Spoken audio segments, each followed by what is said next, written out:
আজকে হচ্ছে ওই যে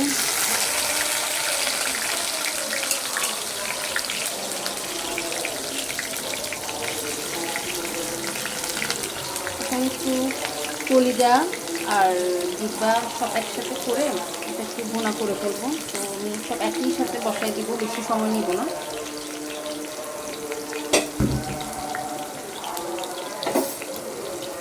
একবারে দিয়ে দিব, যেহেতু তো মাংসের জিনিস হবে আমি একটু মশলাগুলো একটু বেশিই দিচ্ছি।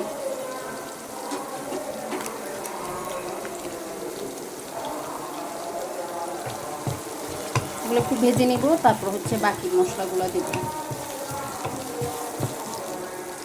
পেঁয়াজটা একটু নরম হয়ে আসলে আমি গরম মশলাগুলো সবই এক এক করে দিয়ে দিলাম। খুব তাড়াতাড়ি করতেছি যাতে সময় বেশি না লাগে। রান্না করতে আসলে অনেক সময় খুব টেনশন কাজ করে যদি লেট হয়ে যায়। আর আজকে হচ্ছে জুম্মার দিন, আমি একদম বলতে গেলে খুবই লেট করে ফেলছি। আর এটা আমারই ভুল যে শুক্রবার তো গ্যাস থাকে না, আমার আর্লি রান্না করা উচিত। এই যে সকালে উঠে আমি ভিডিওগুলো যে করছি, মানে এগুলো সব এডিট করা, দেখা, চেক করা, অনেক সময় আমার কথাই ভুল হয়। সব কিছু এগুলো দেখতে দেখতে বারবারই ভুল হচ্ছে। আচ্ছা যাই হোক, কাজ করতে গেলে অনেক কিছুই হয়, আপনারা একটু ক্ষমা দৃষ্টি দেখবেন। অনেক সময় আমার কথা একটু ভুলও হয়ে যায়, যখন খুব মাথায় টেনশন থাকে, তো ভিডিওর একটা টেনশন থাকে, কীভাবে কাজটা শেষ করব, সব কিছুর একটা টেনশন থাকে, তো আমার আসলে ভুল হয়ে যায়। তো এটা আপনারা ক্ষমার দৃষ্টিতে দেখবেন আর কি। আচ্ছা আমি এক একই করে সবগুলো দিয়ে দিচ্ছি। এখানে গরম মশলা দিলাম, আদা দিলাম, এখন দিচ্ছি পেঁয়াজ বাটা। পেঁয়াজ বাটাটা একটু বেশি দিব, যেহেতু একটু ভুনা ভুনা করে করব, যাতে খেতে ভালো লাগে।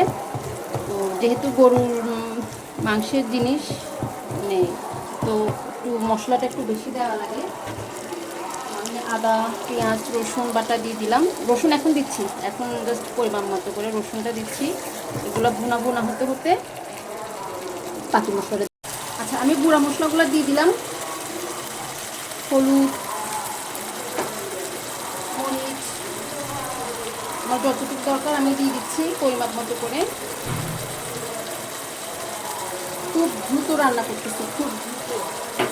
আপনারা যদি দেখতেন আমার ব্যাক ক্যামেরায় কতটা দ্রুত কাজ করার চেষ্টা করতেছি। যাই হোক, কাজ করতে হবে, কাজের শার্পনেসটা আনতে হবে, কথা পরিপাটি করে কাজটা করার চেষ্টা করতেছি। এখন দিয়ে দিলাম হচ্ছে লবণটা। লবণটা আমি এখনই দিয়ে দেবো, যেহেতু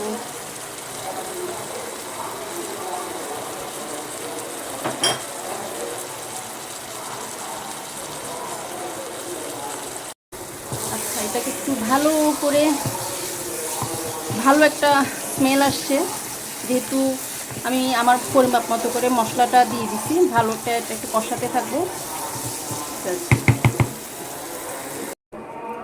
মশলাটা হয়ে আসছে, এখন হচ্ছে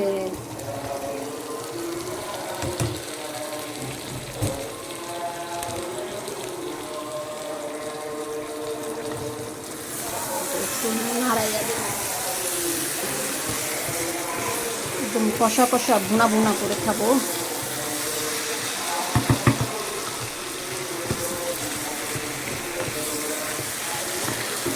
আমি কিন্তু একটা সময় একদম কখনোই রান্না করি না, এই যে বিয়ের পর থেকে হচ্ছে রান্না করা শুরু, দেখে দেখে দেখে দেখে।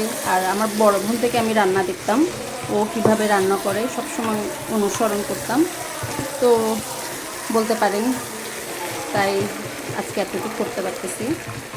ইনশাল্লাহ আমার আরও রান্নাতে আরও ইমপ্রুভ করতে হবে।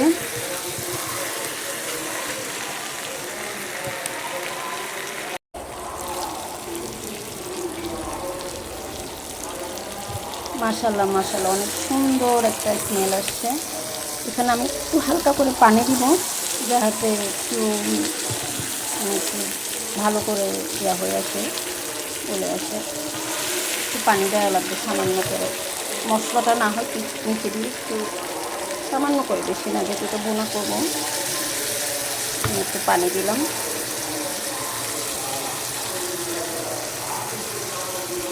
ঢেকে দাও। একটু করে আমি গরম মশলাটা দিয়ে দিলাম। এরপরে আমার কাজটা শেষ। এটা ডিমে আছে মানে হালকা আছে রেখে দিব, আস্তে আস্তে এটা হতে থাকবে। একটু পর জাস্ট একটু দেখবো যে মানে লবণটা ঠিক আছে কিনা বা গলেছে কিনা, খাওয়ার জন্য রেডি কিনা। একটু চুলায় কিছুক্ষণ রাখতে হবে। রান্নাটা শেষ একদম, জাস্ট আমি এটা হালকা আছে বসায় রাখছি। আর হচ্ছে লবণটাও ঠিক আছে, সব চেক করে নিলাম। এখন হচ্ছে এটা আস্তে আস্তে নিজে নিজে কষে কষে হবে। সাথে আমি এখানে কয়েকটা কাঁচামরিচ ফেলে দিয়েছি। তো এই পর্যন্ত রান্না শেষ। কেমন হয়েছে বলবেন। এটা ফুল ভিডিওটা আপনাদের সাথে শেয়ার করব। আল্লাহ হাফিজ, আসসালামু আলাইকুম।